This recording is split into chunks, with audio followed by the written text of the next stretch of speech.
Thank you, Kevin, for being here with me. And yes, so I have like few questions for you about your field and what you are doing, because this is like super interesting. And I will be like with the first question very straight. So we know that you are like creating some 3D models of some monuments, and I want to know, why do we need to digitize monuments? So can you explain us? Yeah. Well, I think that's a very important question, because it's actually very expensive to do this kind of stuff, and most people will argue, why do we need that at all? Like, these monuments are there and they will be there forever, like the Egypt pyramids, like they are 3,000, 5,000 years old and they are not going away.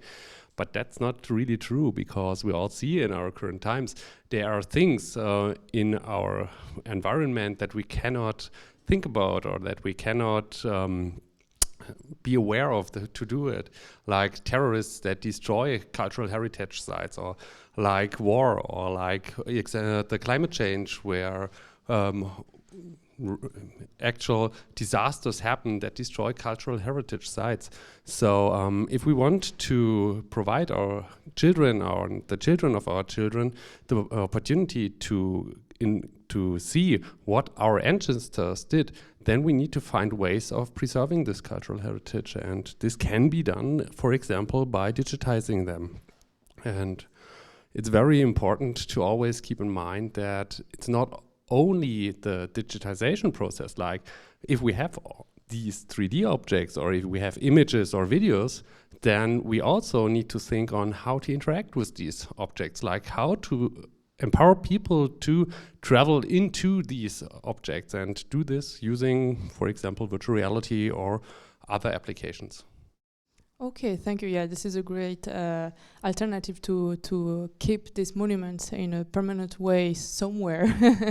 And I would like to know how we can find this the 3D models. Is it only for museums, or is it like in some websites where the public can find them? Well, it depends. Like, in Germany, we had this culture in museum, like people tend to think like, I made this 3D object and therefore it's mine, and only I'm allowed to keep the licensing for this project. And that's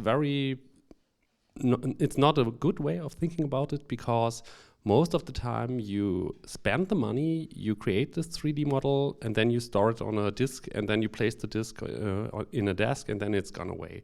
Like, it's more, or at least what I see in the community, is that we try to think about like open source licensing, like Creative Commons licensing of these 3D scans or digitizations.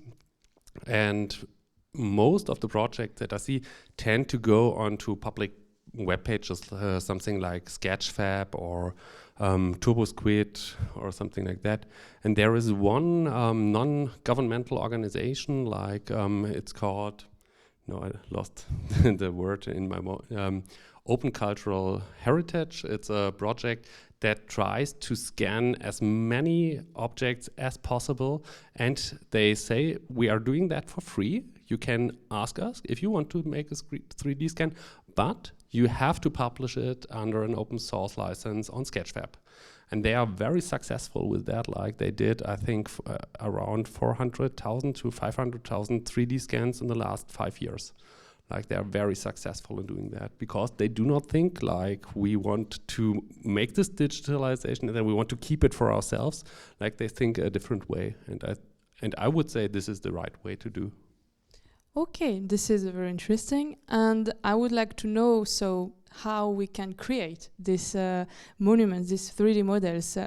What are the main challenges involved, and can you give us like some, I don't know, an overview of how it works, basically? Sure, like the digitization process itself normally consists of technology, like you do something like photogrammetry, like you take a lot of pictures from each side, and then you have a mathematical program which tries to identify some kind of points that are similar in the pictures, and then creates a 3D model out of it.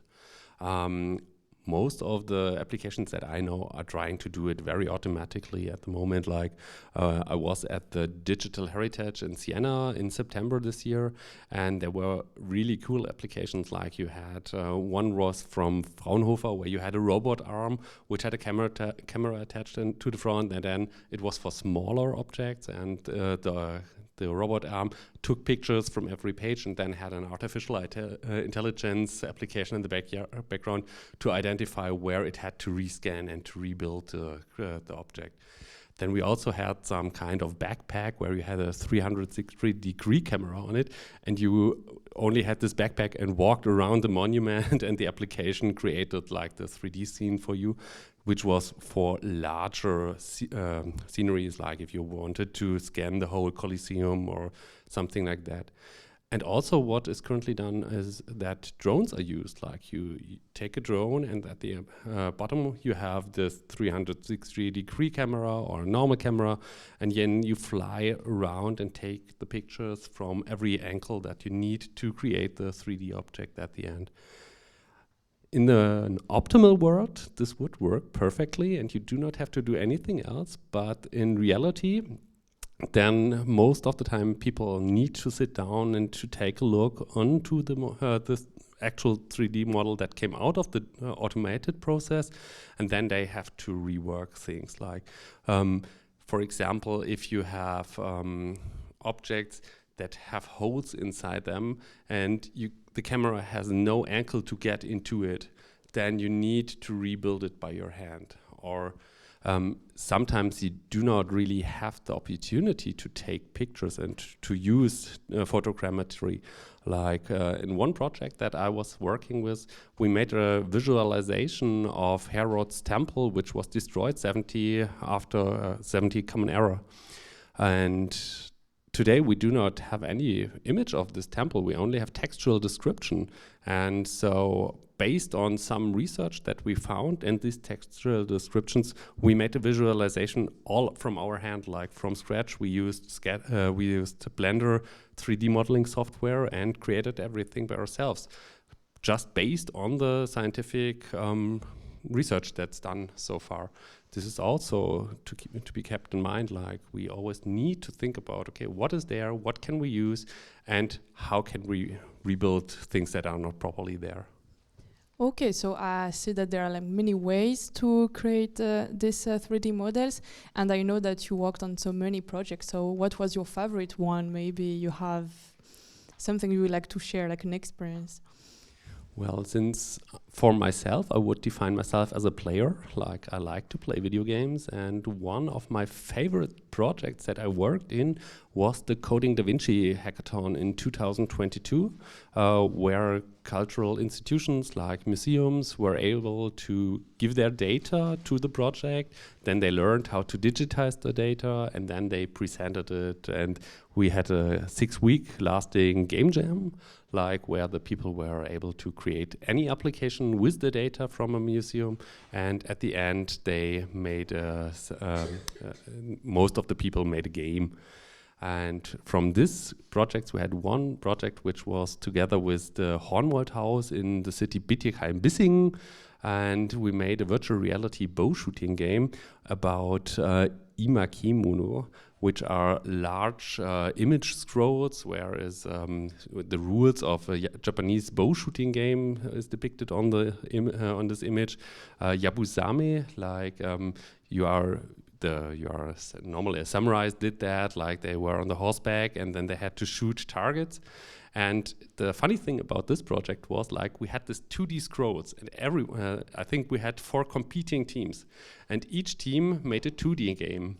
And we said, no, let's do it a different way. We do a virtual reality 3D game out of this 2D world.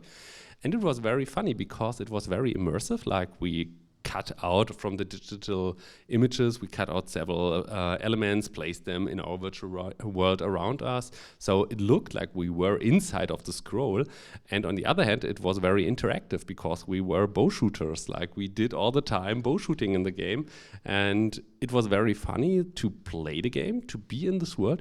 And on the other hand, we also used this application to teach people what Yabusame was about. Like that, for example, the target targets that you are shooting, they were inspired by the weak spots in samurai armors that you were trying to learn in this abstract tournament where you have to shoot in a war scenario. Or that most of the time it was done to honor the Japanese deities. Okay, so speaking about games, so this is perfect. So these 3D models, we can use them for like the entertaining video games, and maybe we can use them for some more like serious games or so on. So what is the difference between this what we can create from these big video games as the Ubisoft games and what you are doing in the research field? So what are like the differences between these two environments, kinda?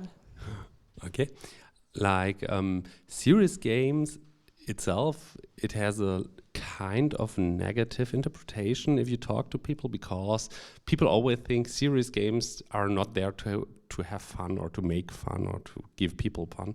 Like serious games don't have the purpose to entertain, but they can be entertaining, definitely. They have the purpose to teach something or to change the behavior of people. Like this is what a serious game is by definition. From my perspective, I tend to be in line with Miss Kasermann from Technische Universität of Darmstadt. She brought out a paper quality criteria for serious games, and there she stated that if you want to make a good serious game, you need to find the balance between the didactic elements, like it needs to be something taught in the game, otherwise it's no serious game, and the fun aspect, like they need to be entertainment, otherwise no one will play it. It's true, like there's this phrase like chocolate covered broccoli, no one wants to eat that. And, so for me it's like, if I work together with museums, it's most of the time I try to create a funny application which showcases certain elements. But as we are working in museums, we have around about 15 minutes in max to bring our message to the people. We do need to abstract very much. Like I don't think that we will be able to make photorealistic, super nice applications with AAA gameplay elements. Like it will be something very small on the point, and then you have 1 to 3 messages that you can place inside of this application. And on the other hand, you need still to have game elements. Like for me, it was very impressive, for example, with the Herod's Temple application that I just talked about. We had some game elements about ancient numismatics inside that, like you had to collect coins to buy certain things in the application, and most of the people liked these elements. Like you only took, I don't know, the coin of Pilate to buy a piece of bread, and then you had this kind of gamified element that you could take this bread and bite into it, and then there was like a crumbling sound and some particle effects sparked around you, being breadcrumbs or something like that. And the people loved these small elements, and they were always talking about, after they were in the experience, like what they did and which coin was used to do that. Like they were, okay, I used this coin of Pontius Pilate. Oh, wasn't this the guy that was responsible for killing Jesus Christ? Like, so they learned something by playing the game. And more important, afterwards, in the setting, we had this application, like the museums played this application, and then there was a normal, exhibition connected to this application. So they saw the things that they saw in the virtual reality in reality then also. I think that's where we should go with such virtual reality or 3D models. Okay, that's good. And last question, did you already visit Notre Dame in Paris? Yes, both in real life when I was, I think, 14, So and in virtual reality as well. perfect. And do you know the version of Ubisoft? Yes, I know it. Okay, so for the people who don't know about the version of Notre Dame by Ubisoft, we will have like a VR experience in the Mediatek. So there is like 2 VR headsets that will be available for you. And meanwhile, we are like starting the VR experience. I will invite you to scan this QR code that I will show you, and then you can scan it, and you can see an online exhibition about Notre Dame and what will be. Yes, like some 3D models of Notre Dame and the Opéra Garnier in Paris, and you have like some fun facts and historical facts about these 2 monuments. What I can say for the Ubisoft version, so since 2019, you know that the Notre Dame was on fire, and then it was like under renovation for quite some time, and since almost 1 year now, Notre Dame is finally open to visit. So if you want to go to Paris, you know what to do. And there are like many things to know about the Notre Dame version by Ubisoft. Is anachronistic version. So there are like some things that was not there during the French Revolution of Notre Dame. The version that we can see in the game Assassin's Creed Unity. So we talked about it this morning, actually. And what I can say, and you will see that in the short video from the VR experience, is the spire, this very important and popular part that was on fire and got destroyed was not there during the 18th century. It was created during the 19th century by Eugène Viollet-le-Duc, and he was the same person who created the gargoyles. Sorry for the pronunciation. So yeah, so you will see a lot of elements from the Unity game that happened during the French Revolution, but it is not really the reality, because the Notre Dame we are going to see was there for the gameplay. So for example, there is like more windows, there is like a lot of this, not cables, but you will see they are like there for the player, and in order to do like the parkour, like to climb, jump, and whatever. And yes, and just to give you some other fun facts from the creation of these 3D models by Ubisoft, they needed like almost 2 years to create the model, and this was like from Ubisoft in Quebec, and they needed to take like many pictures, so it was related with what you told us earlier, like how we can create some 3D models. So this was an important question, because now we know why we have these 3D models from the game. But of course, what they really wanted for the creation of Notre Dame in Unity was like the details. So the texture, like what we can see, was the main thing and the main important stuff to create in this version. So all the size, so the statues, even the size of the monuments is not really the reality, because we're in a video game.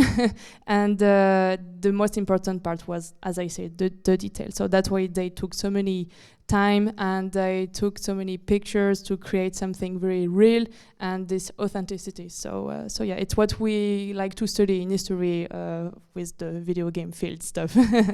So yeah. And another fun fact that I really like, so because of the French copyright, Ubisoft was not allowed to recreate all the paintings, the windows, the tinted glasses you can see in the Notre Dame. So they had to create something else for all the decorations. And so in conclusion, what you will see will be like more an artistic point of view from the game designer from the studio. So yes, so I hope you will enjoy the online exhibition from the QR code, and I hope you will enjoy the VR experience too. And thank you again for Kevin to be here and for all the answers he gave us today.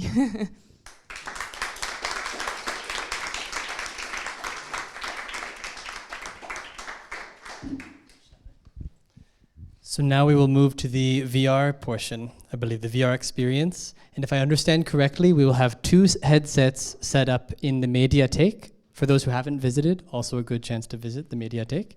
And for everyone else, while you're waiting, or right now with your phones, you can now experience Notre Dame that way. So we'll now commence. One question, yeah? Can I Yes. Yeah, one question is good. It's more related to the workflow. So I was wondering, you said that the scans, the 3D models, you're scanning but also building yourself, you also use it for games, or you provide it for games. And then I was wondering, like, usually 3D scans have a huge amount of polygons, like it's crazy.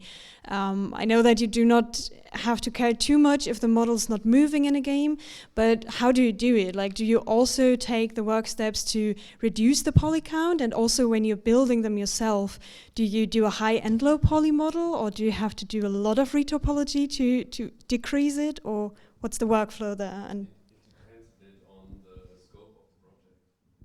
if you only want to scan the objects, then you scan them and then you place them on Sketchfab and say that's it. Like you do not make optimization. But if you really want to use them, then definitely we think about optimizing them, creating in Sketchfab the normal maps and so on, like that we have the proper model and have as few polygons as possible. Like if we do, but that's kind of work. That's what I meant. Like you always, after you made this 3D scan, you need to work later on by hand to finish the models in a way that you can reuse them. But we only do that if we really want to do that. Like otherwise, we do not do the steps. But then, sure, if we want, well, most of the time we try it out in applications like gaming or virtual reality, and if we see that there is a really large lag, then we try to optimize it.